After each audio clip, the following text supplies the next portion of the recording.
નમસ્કાર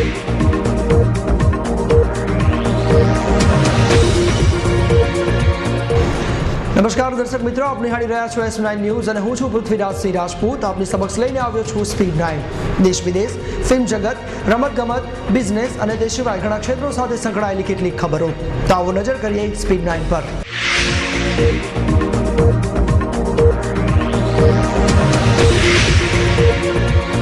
ભારતના હજ યાત્રીઓના કોટામાં આ વર્ષે 20% કાપ. લગભગ તમામ કાપ ખાનગી ટૂર ઓપરેટરોના કોટામાં મુકાશે. હવે પછી હજ કમિટી મારફતે જીવનમાં એક જ વખત હજ યાત્રાએ જઈ શકાશે. ભાજપ વડે ચૂંટણી માટે તૈયાર. મોદી અડવાણીની હાજરીમાં 4 દિવસમાં બીજી વાર ભાજપ સંસદીય બોર્ડની બેઠક. મહાબોધિ મંદિર પરિસરમાં 13 બોમ્બ ગોઠવવામાં આવ્યા હોવાનો ગૃહમંત્રીનો ખુલાસો. 10 બોમ્બના વિસ્ફોટ થયા. બોધ ગયા શ્રેણીબદ્ધ વિસ્ફોટો અંગે એક શખ્સની અટકાયત. સીસીટીવી કેમેરા ફૂટેજ જારી કરાયા. બારાચડ્ડીના વિનોદ કુમાર નામના શખ્સની શંકા પરથી અટકાયત. એનઆઈએ, એનએસજી તથા અન્ય એજન્સીઓએ તપાસ શરૂ કરી. બોધ ગયામાં થયેલા વિસ્ફોટોમાં એમોનિયમ નાઇટ્રેટ અને સલ્ફરના મિશ્રણનો ઉપયોગ કરાયો હતો. બોમ્બને એનાલોગ ટાઈમર્સ વડે ફોડવામાં આવ્યા હતા. બોધ ગયામાં વિસ્ફોટો માટે વપરાયેલા બોમ્બ પર સ્થળ દર્શાવતા કાગળો ચોંટાડાયા હતા. વિસ્ફોટ પછીની શોધખોળમાં બોમ્બ પર ચોંટાડવામાં આવેલા કાગળ મળી આવ્યા. દિગ્વિજયે ફરી વિવાદ છેડ્યો. કહ્યું નીતિશને પાઠ ભણાવવાનું મોદીએ કહ્યું ને બીજા જ દિવસે બોમ્બ ધડાકા થયા. ભાજપે કહ્યું દિગ્વિજયે માનસિક સંતુલન ગુમાવ્યું છે. ડોલર સામે રૂપિયો 61.21 જઈ આવ્યો. રિઝર્વ બેંકની દરમિયાનગીરીથી સુધરીને 60.61ની સપાટીએ. યુએસ રોજગારના મજબૂત આંકડા પાછળ વૈશ્વિક સ્તરે ડોલર મજબૂત થયો. ચીનમાં લાંચા ભૂતપૂર્વ રેલવે મંત્રીને મોતની સજા. લીઉ ઝીઝુને 25 વર્ષમાં $10.53 મિલિયન લાંચ લીધી હતી. જોકે 2 વર્ષ સારી વર્તણૂક રહે તો સજા આજીવન કેદમાં ફેરવાઈ શકે. ભારતીય અને ચાલુ વિમાને હાર્ટ એટેક. પાકિસ્તાને તાકીદનું ઉતરાણ કરાવી દીધું. પિતાની સંભાળ રાખવા પુત્રને એક જ દિવસમાં વિઝા આપ્યા. સિકંદરાબાદમાં 50 વર્ષ જૂની ઈરાની હોટેલ તૂટી પડતા 13ના મોત. હજી કેટલાય ફસાયેલા છે. બચાવ કાર્ય જારી. ઉત્તરાખંડમાં ફરી વરસાદથી 3ના મોત. રાહત કામગીરી ખોરવાઈ. ગુમ થયેલાની સંખ્યા 4700. હવે ગીચ માર્ગો પર સડસડાટ દોડી શકે એવું એક ચક્રી સ્કૂટર હાજર. સ્કૂટર આપમેળે સમતોલન રહેશે તેથી પડવા કે ગબડવાનો ભય નહીં.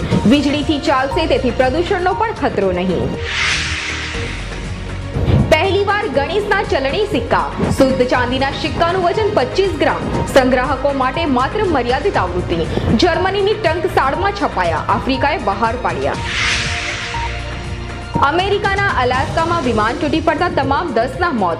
સાન ફ્રાન્સિસ્કો હવાઈ મથકે એશિયાના વિમાન દુર્ઘટનાના બીજા દિવસે અલાસ્કા વિમાન દુર્ઘટના. એશિયાના એરલાઇન્સના તૂટી પડેલ વિમાનનો પાયલોટ તાલીમાર્થી હતો. હવે મુકેશ અંબાણી એપેક ટીવીમાં ભાગીદાર. અંબાણીનું આ બીજું પ્રસારણ સાહસ હશે. અંડર-19 ટ્રાય સિરીઝમાં ભારતીય ટીમ ફાઇનલમાં. સેમીફાઇનલમાં ભારતે ઓસ્ટ્રેલિયાને હરાવ્યું. બ્રિટનના દર્શકોએ મેરેની મેચને ખૂબ માણી. રેન્કિંગમાં ઉથલપાથલ. ફેડરર 10 વર્ષમાં પહેલી વાર 5મા સ્થાને. ભારત ટેસ્ટ રેન્કિંગમાં બીજા સ્થાને કૂદ્યું. દક્ષિણ આફ્રિકા અવ્વલ રહ્યું. ભારતે ઇંગ્લેન્ડને 3જા સ્થાને મૂક્યું. સુસ્મિતા સેન નહીં, સેનેરા વસીમ અકરમની પ્રેયસી. બંને લગ્ન પણ કરશે. અગાઉ વસીમ અકરમનું નામ સુસ્મિતા સેન સાથે ઉછળ્યું હતું. જોકે બંને મિત્ર હોવાની સ્પષ્ટતા કરાઈ હતી.